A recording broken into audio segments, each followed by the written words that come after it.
Бұл фильм тайпа көсеміне айналып, өзінің өмірлік жарын тауып, мыңдаған құлдарды азат еткен ер жігіт жайлы.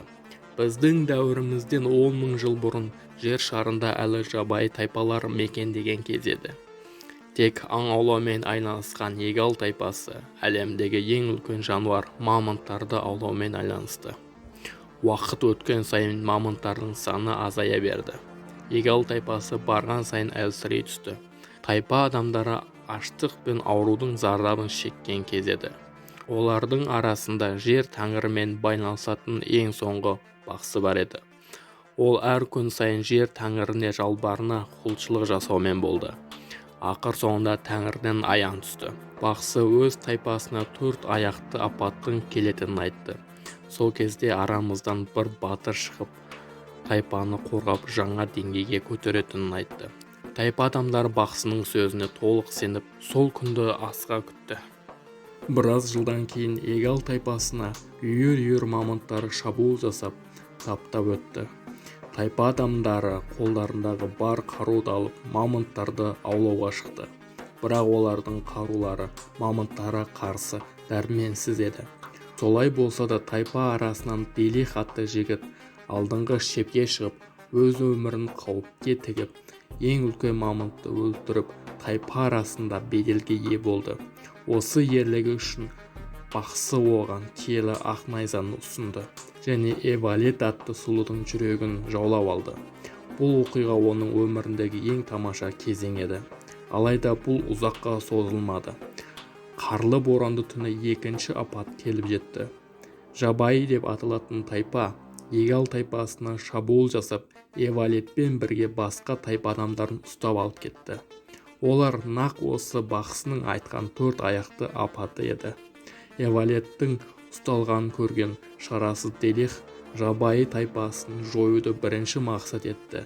Ертесі Делих бірнеше тайпа адамдармен кек алу үшін жолға шықты. Олар орман ішінде жабайы тайпасының ізін аңдып, бір жағынан жыртқыш аңдардан қорғанып, қиын қыстауда өз адамдарынан айырылып жатты.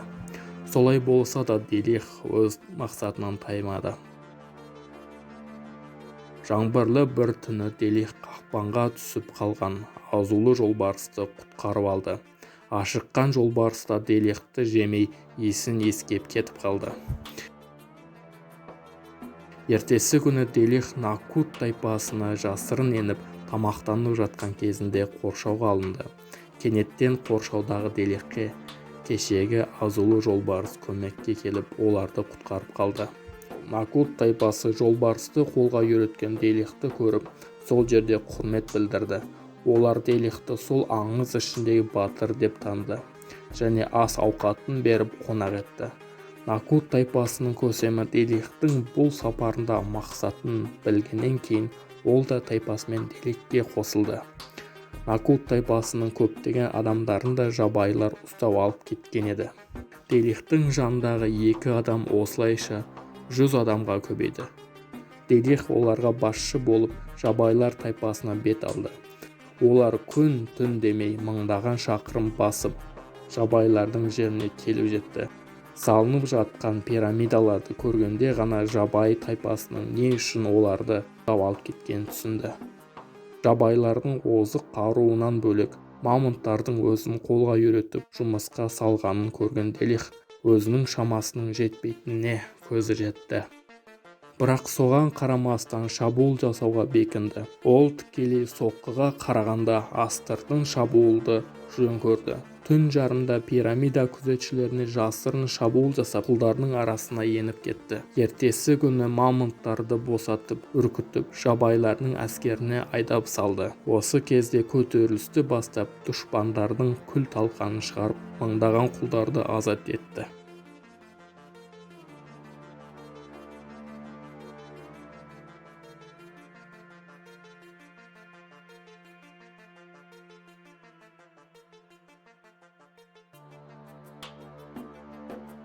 Шайқасып жатқан кезде Эвалетке жебе тиіп жарақаттады.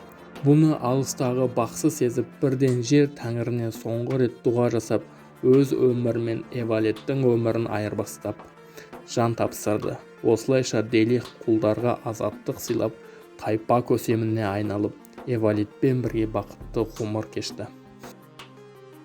Бағзы заманын адамзат азаттық үшін күресумен өтуде. Мейлі біздің дәуірімізден 10 000 жыл бұрын болса да.